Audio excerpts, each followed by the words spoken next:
Hello students, fundamentals of computers के इस tutorial में आपका स्वागत है। और इस ट्यूटोरियल में हम एक न्यूमेरिकल देखेंगे जिसमें आपको एवरेज एक्सेस टाइम कैलकुलेट करना है, जिससे आपको और क्लियर हो जाए।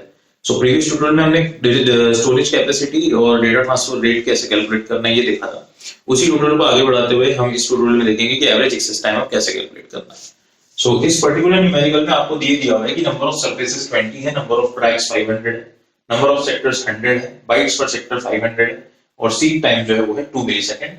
एवरेज एक्सेस टाइम आपको निकालना है 250 बाइट्स के लिए अगर डिस्क आपकी 2000 रोटेशंस पर मिनट की स्पीड से रोटेट कर रही है।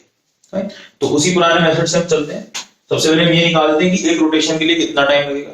सो एक रोटेशन में जितना डेटा ट्रांसफर होगा वो हमारा डेटा ट्रांसफर रेट हो जाएगा। सो एक रोटेशन में तो यानी कि अगर 2000 रोटेशंस पर मिनट है यानी कि 60 सेकंड्स में ये 2000 रोटेशंस परफॉर्म कर रहा है। सो time for one rotation simple. So time for one rotation कितना हो जाएगा 60 अपॉन 2000 सेकंड्स। और अगर आपको मिली सेकंड में कन्वर्ट करना है क्योंकि यहाँ पर जो सीक टाइम है वो मिली सेकंड में, तो अगर हम शुरू से ही मिली सेकंड में कन्वर्ट करते हुए चलेंगे तो ये टाइम कंज्यूमिंग ऑपरेशन नहीं रहेगा। सो मल्टीप्लाइड बाय 1000 बिकॉज एक सेकंड में 1000 मिली सेकंड्स होते हैं। सो 60 अपॉन 2000 सेकंड में कितने मिली सेकंड होंगे। सो मल्टीप्लाइड बाय 1000 ये कैंसिल हो जाएगा। सो 30 मिली सेकंड्स। सो ये है आपका basically latency.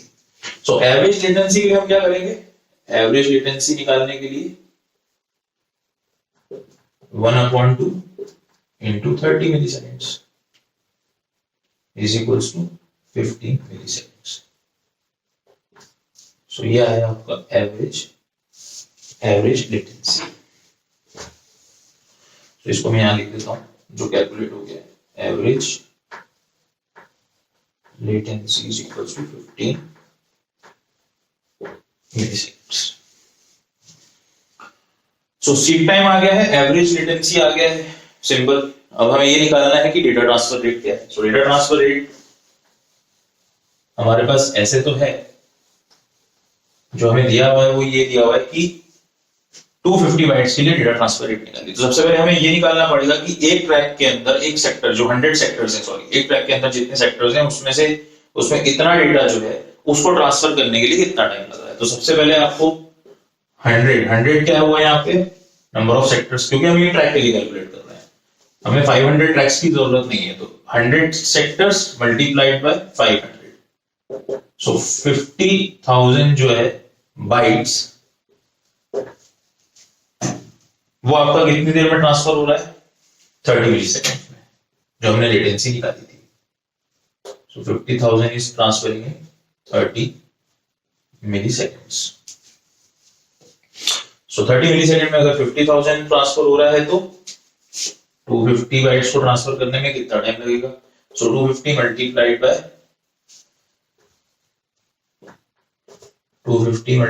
Bye 30 upon 50,000 cancel 25 2 is equal to 3 upon 20 milli second या फिर 0.15 मिली सेकेंड्स।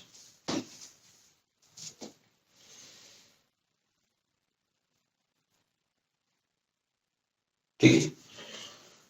सो ये आया आपका DTR। So average access time का क्या फॉर्मूला था, seek time plus average access time is equals to seek time plus average latency plus DTR is equals to 2 milliseconds plus 15 milliseconds plus 0.15 milliseconds.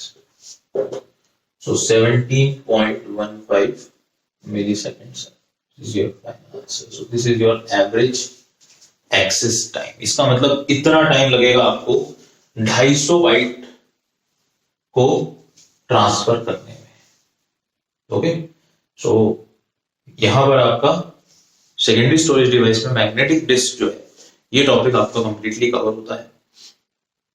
इसके बाद जो next आगे series है वो है आपके टाइप्स ऑफ प्रोग्रामिंग लैंग्वेजेस और टाइप्स ऑफ सॉफ्टवेयर, और उसके बाद हम आगे बढ़ेंगे प्रोग्रामिंग की तरफ रुख करेंगे अपना, और सी लैंग्वेज के ऊपर फोकस करेंगे और उसमें आगे बढ़ेंगे।